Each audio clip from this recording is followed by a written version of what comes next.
released To Kill a Mockingbird, Atticus Finch has the job of defending a black man accused of raping a white woman. To better understand the outcome of this trial, it's very important to learn about the trials of the Scottsboro Boys. Today, my friend Aisha and I will be discussing the story of these 9 black young men. Hey Aisha! Since we're both reading To Kill a Mockingbird, it would be a good thing to discuss the historical context of the book. It was greatly influenced by the trial of the Scottsboro Boys. Yeah, this case had the most trials, retrials, convictions in all of history. Yeah, and it's hard to understand because it seems like such a straightforward case, but due to the prejudiced feelings at the time, it was not. And this is their story. On March 25th, 1931, there was a train going to Memphis, Tennessee. It carried 9 black men, 2 white men, and 2 white women, but the 2 white women were on a completely different cart than the men. During the train ride, the men got into a fight, and the train had to be stopped in Paint Rock, Alabama, to solve the fight. They were met by 12 armed men who were ready to take them off to jail. Cars, trucks, these coming all kinds of ways. The mob was. Bring them niggas out of there. If you don't bring them out of there, goddamn, we coming there and get them. That's all you can hear. All you can hear over that little town. But the fight was the least of their worries at this point. Yeah, because 2 white women came off of the train yelling the word rape. Victoria Price and Ruby Bates ran off the train in overalls and told the armed posse that they had been violently raped by the 9 black men. There's 6 to me and 3 to her. One was holding my legs and the other had a knife to my throat while another ravished me. That one, sitting behind the defendant's counsel, took my overalls off. 6 of them had intercourse with me. Pour it to her, they hollered. The girls had accused the boys of gang rape, but this accusation proved unlikely for many reasons. Besides the fact that the boys were in a different train cart than the women, they also had barely known each other. Only 4 of the boys had known each other before the train ride. All of these boys were under 19, and for some of them, this was their first time ever leaving home. Willie Robertson could not even walk without assistance due to a severe case of syphilis, and Olin Montgomery was so visually impaired that he was nearly blind. He was going to Memphis in hopes of finding a job that would give him enough money to buy a pair of glasses. Most of these boys were just trying to find work so they could support their large families back home. The convictions made by Ruby Bates and Victoria Price were not completely convincing, but obviously, since the 9 men were black, they were taken to the Scottsboro jail immediately and had almost no chance of getting out. Haywood Patterson, Clarence Norris, Roy Wright, Andy Wright, Willie Robertson, Charles Weems, Ozzie Powell, Olin Montgomery, and Eugene Williams were crammed into a small cell for 12 days. Just under 2 weeks later, on April 6th, the first trial was held for the boys. At this trial, they were all sentenced to death, except for the youngest one, Roy Wright, who was only 12 at the time.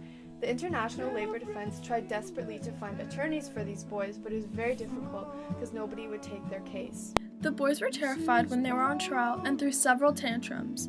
They had no support and they were looking at the death sentence.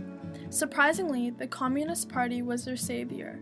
The Communists hadn't been listened to at any point in their history, but the Depression gave them opportunity.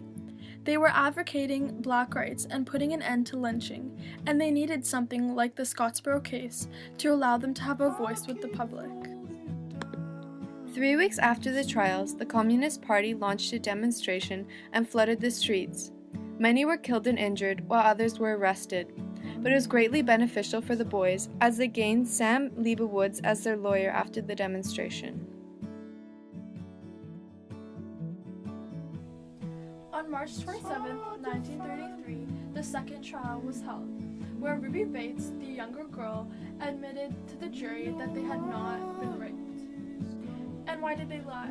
Well, later on in the trial, Ruby admits that they had to lie to distract from the fact that they were crossing over state lines for immoral purposes. You see, Victoria is actually a prostitute who is bringing along Ruby as her companion, although Ruby is younger and she's a minor, and that's illegal as well, and they also didn't have a permit.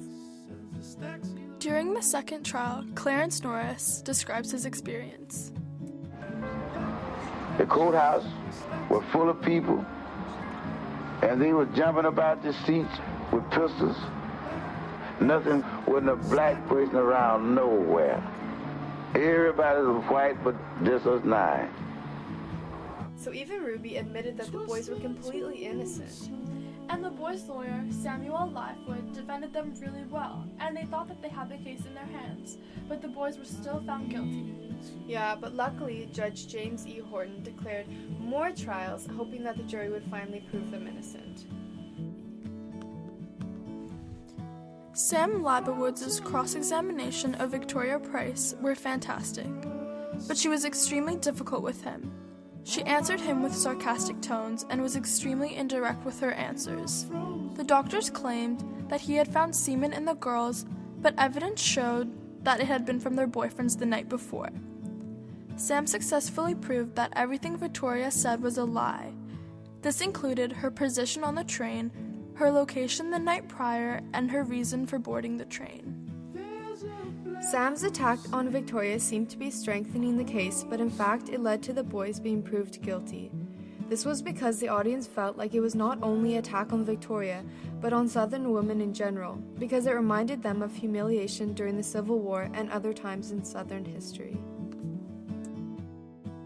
On May 1st, 1935, charges against 4 of the boys were dropped, and the other boys were sent to jail, even after Ruby admitted that everything she said was a lie, and even after the boys had an excellent lawyer, and even after the doctor admitted that there was no sign of them being raped on the train, they still had to go to jail. All of them were out of jail by 1950. Some of them escaped while the others were released. The lives of these boys were deeply affected by the false accusation that took place on March 25th, 1931. But even after these boys were released from jail, they could just never shake the reputation of being a Scottsboro boy. Many of them became alcoholics, others committed suicide, while only a few of them continued with their old lives. The boys could not have been in a worse place than Alabama when this happened. The South was going through the most difficult part of the Depression at this time. Also, Alabama was suffering hugely with unemployment. There was conflict between social classes and the black and white people. Alabama was in the worst shape of any other state at this time. I really can't believe the boys were still found guilty, though. I know, but it makes sense because at this time, white people deeply resented the black people and they were very suspicious of them, and they wanted to prove them guilty for any possible thing. So if there's even a notion that this may have happened, it's almost certain that the boys would be sent to jail or sentenced to death. Harper Lee was deeply touched by the story of the Scottsboro case. But since she lived in that time, she couldn't voice her opinion about it. So later on, she wrote the book To Kill a Mockingbird, which truly showed people the racial prejudice of the time. In To Kill a Mockingbird, Harper Lee demonstrates how the mind of a child just can't understand why the innocent are proven guilty, and I really think that Harper Lee wants to show us how bitter and racist and judgmental adults were at this time, and she wanted to voice her opinion in a subtle but powerful way by writing To Kill a Mockingbird. We hope that knowing a little bit more about the Scottsboro case helps you not only to have a little historical context about To Kill a Mockingbird, but also helps you to understand a little bit of American history. Thank you for watching.